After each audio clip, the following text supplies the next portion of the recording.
আমি এই মুহূর্তে কোনো আমি কচকচের মধ্যে যেতে চাই না। আমি এই ছাত্র সমাজের একজন প্রতিনিধি হিসেবে বা তৃণমূল ছাত্র পরিষদের রাজ্যের সভাপতি হিসেবে এইটা আমি মনে করি আমার প্রধান কর্তব্য, যাতে কোনো ছাত্রছাত্রীর কোনো সমস্যা না হয় সেই বিষয়টা দেখা। এবং সেই জায়গা থেকে দাঁড়িয়ে আমি আমার সকল প্রতিনিধিরা আমি আহ্বান জানলাম যাতে তারা ফার্স্ট প্রেফারেন্স দেয় যাতে কোনো ছাত্রছাত্রী বা কোনো পরীক্ষার্থী যাতে কোনো সমস্যায় না পড়ে।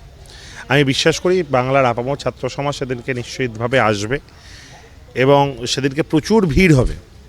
আমরা নিশ্চিতভাবে চেয়েছিলাম যাতে এই সমস্যার মধ্যে কোনো ছাত্রছাত্রীরা না পড়ুক, কিন্তু তারপরে ইউনিভার্সিটি কর্তৃপক্ষ যখন চেয়েছেন এটাকে নিয়ে রাজনীতি করার, আমি পাল্টা আজকের দিনে সেই রাজনীতির জবাব দিতে চাই না। কেন মহামান্য আদালতই তার যোগ্যতা নিয়ে যা বলার বলে দিয়েছেন। আমি শুধুমাত্র বলতে চাই, যদি আমার কোনো প্রতিনিধি কোনো জায়গায় দেখেন যে কোনো স্টেশনে কোনো ছাত্রছাত্রী দাঁড়িয়ে আছে, তারা হয়তো এত ভিড়ের জন্য উঠতে পারছে না, প্রয়োজনে আমার ছাত্র সমাজের প্রতিনিধিরা সেই ট্রেন থেকে নেবে পরের ট্রেনে আসবে, সেখানে যাতে পরীক্ষার্থীরা উঠতে পারে তার ব্যবস্থা করবে। আজকে কোনো